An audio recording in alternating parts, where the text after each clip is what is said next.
Bonjour tout le monde. Moi, je suis Rida Khatoun, je suis enseignant-chercheur à Télécom Paris et je travaille sur le domaine de la cybersécurité. Et aujourd'hui, j'ai le plaisir de vous présenter nos travaux sur la détection des cyberattaques sur les véhicules connectés. Ce travail a été fait dans le cadre d'une chaire appelée C3S, donc cybersécurité pour les véhicules connectés. Cette chaire est financée principalement par Renault et on a d'autres partenaires comme Thales, Wavestone et Valeo. Donc, pour vous parler au début du contexte, on sait que actuellement on a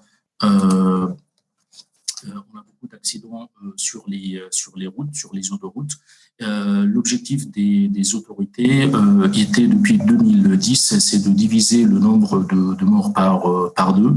Et, bon, on n'a pas réussi à atteindre cela et on croit que les véhicules connectés vont aider les autorités à réduire le nombre de personnes tuées sur les autoroutes ou les personnes blessées sur les autoroutes.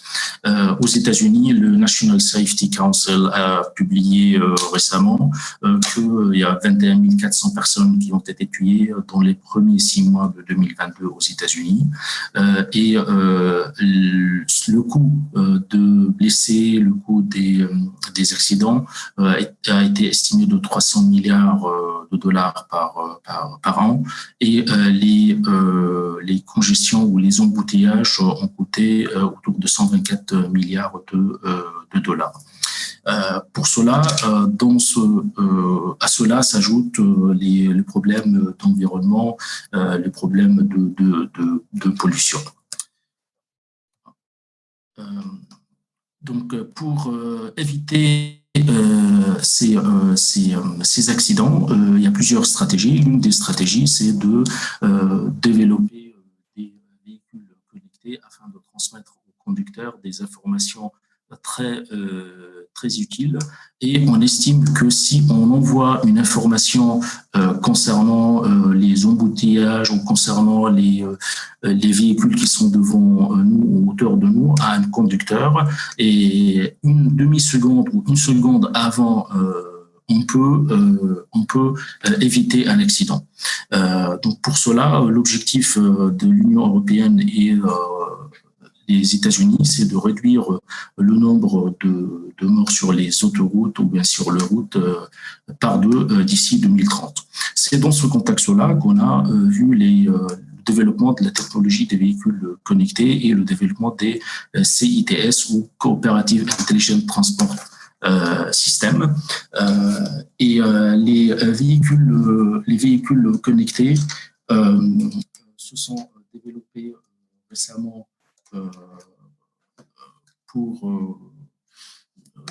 si on regarde le nombre de véhicules connectés qui ont été estimés autour du monde, on trouve 237 millions en 2021 et en 2025, on va avoir 400 milliards de véhicules connectés, vu que la plupart des constructeurs d'automobiles se mettent sur des projets concernant les véhicules connectés.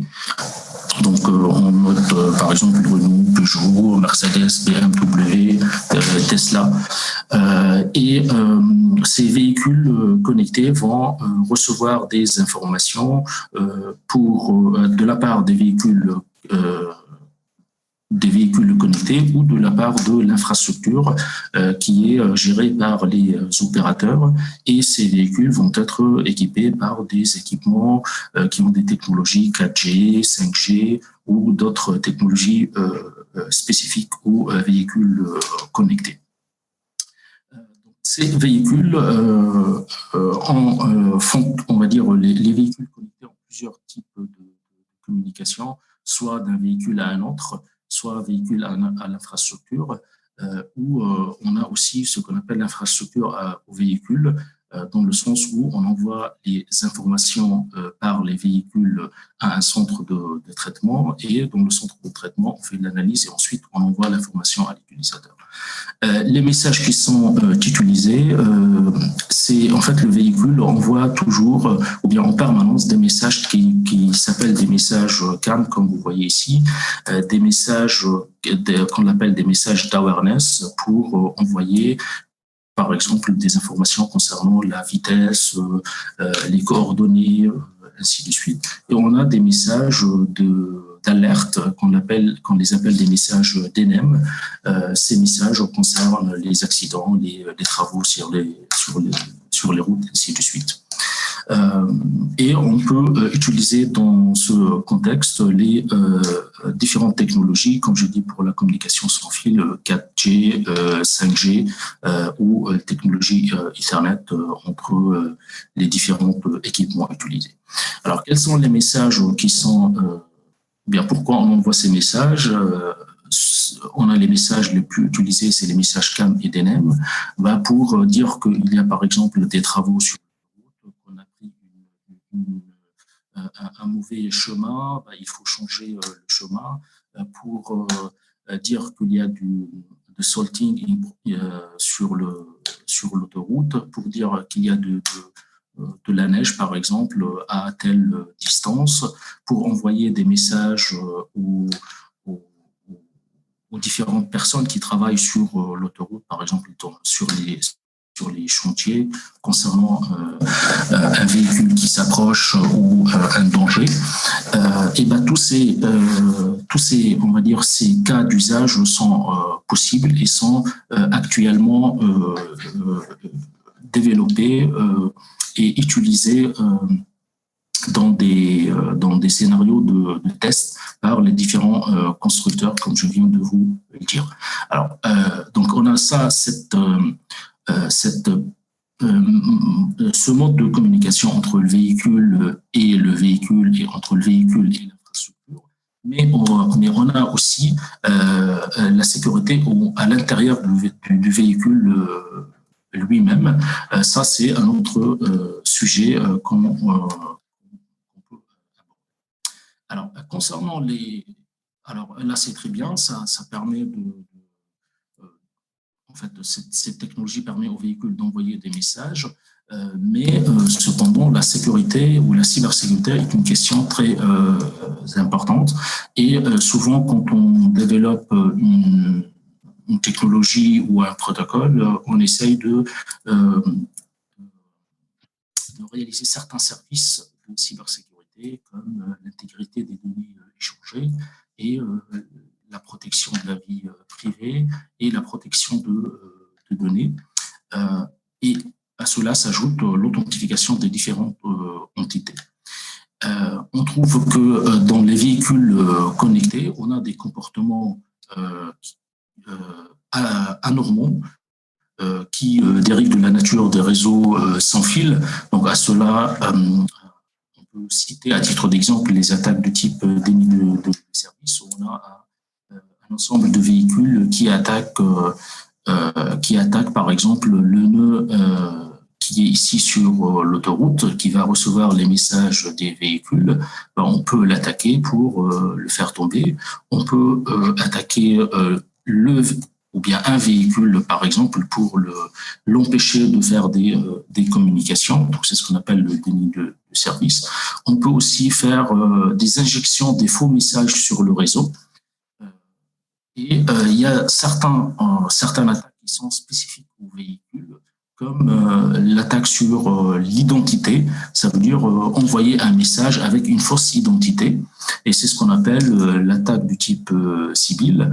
Et on a des attaques aussi sur le spoofing du GPS. Alors, pour faire un proof of concept, qu'est-ce qu'on a fait? On a simulé ceci en prenant le roadside unit, c'est le nœud qui est sur l'autoroute, et on l'a bombardé par des messages de type awareness, de type CAM, pour voir s'il va tomber et s'il va il va plus recevoir les messages envoyés par les véhicules considérés normaux. Et là, on voit sur ces deux courbes, là, vous voyez, dans le cas de l'attaque, on a les véhicules normaux qui envoyaient leur message. Et ici, on voit le nombre de messages non traités. Donc là, c'est à partir de l'attaque. L'attaque a commencé à ce niveau-là. Et ici, on voit que le nombre de messages non traités est très élevé. Et ceci est dû à l'attaque de type déni de service qui était lancée par ces véhicules rouges en envoyant des messages de type CAM à cette antenne, on va dire, qui est sur l'autoroute et qui est censée recevoir les messages des véhicules normaux. Alors, pour détecter cela, on a proposé d'utiliser les méthodes des algorithmes d'apprentissage non supervisé, comme les méthodes Clara, DBScan et GMM. Et on a fait le test. Donc rapidement, c'est quoi l'idée? Le premier algorithme de base, c'est de Camis. On va définir un K-cluster et ensuite on va pour chaque cluster définir ce qu'on appelle un point qui est le point centre appelé le centroïde, et on calcule ensuite la somme des distances entre le centroïde et les différents points, et on répète cette opération jusqu'à arriver à la stabilité. Ça veut dire que chaque point est dans son propre cluster. L'autre algorithme qui a été utilisé, c'est Clara, qui est utilisé pour résoudre le problème de clustering dans les jeux de données qui sont considérés dans les jeux de données très larges. Et ici, on applique le PAM sur un ensemble des échantillons et pas sur toutes les données. On applique ça sur les échantillons et par conséquent, on obtient un ensemble de médoïdes, appelés des médoïdes ou bien des centres dans le cluster, et on prend les médoïdes qui donnent les minimums de coûts où c'est la sommation des distances entre les points et les médoïdes.